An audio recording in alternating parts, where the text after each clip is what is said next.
देवी भागवत के द्वादश स्कंद के 8वें अध्याय में गायत्री जप की महत्ता का वर्णन करते हुए कहा गया है कि वेदों में कहीं भी विष्णु उपासना का वर्णन नहीं है, न ही विष्णु की दीक्षा नित्य है।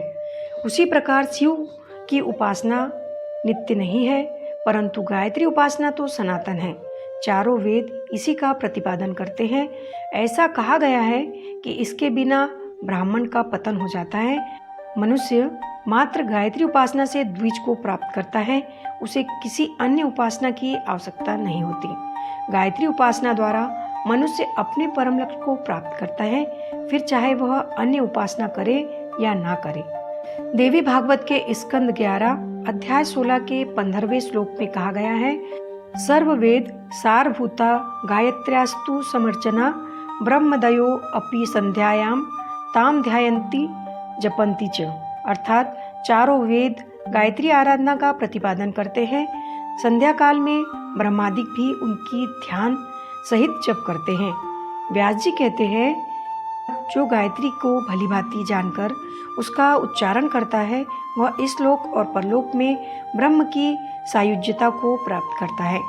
गायत्री पंचांग में गायत्री जप की फलश्रुतियों का वर्णन करते हुए कहा गया है, गायत्री साधना से मुमुक्षुओं को मोक्ष मिलता है, श्री कामियों को संपत्ति प्राप्त होती है, यदृच्छाओं को विजय तथा व्याधिग्रस्त को निरोगता प्राप्त होती है।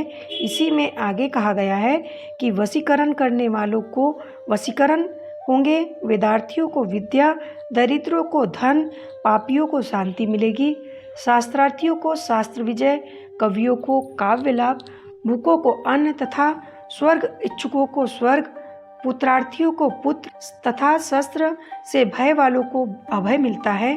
नारद पुराण में भी कहा गया है, बुद्धिमानों में श्रेष्ठ अपने नित्य नियमित सभी कार्यों को करते हुए व्याहतियों के सहित तथा प्रणव के उच्चारण सहित गायत्री को जो व्यक्ति सदा जपते हैं, उनको किसी से भय की आवश्यकता नहीं है। अथर्ववेद 19:71 में स्वयं वेद भगवान ने कहा, मेरे द्वारा स्तुति की गई द्विजों को पवित्र करने वाली वेद माता गायत्री आयु, प्राण, शक्ति, पशु, कीर्ति, धन और ब्रह्म तेज उन्हें प्रदान करे। स्पष्ट है कि माँ गायत्री की महिमा सर्वत्र है और सदा रहेगी।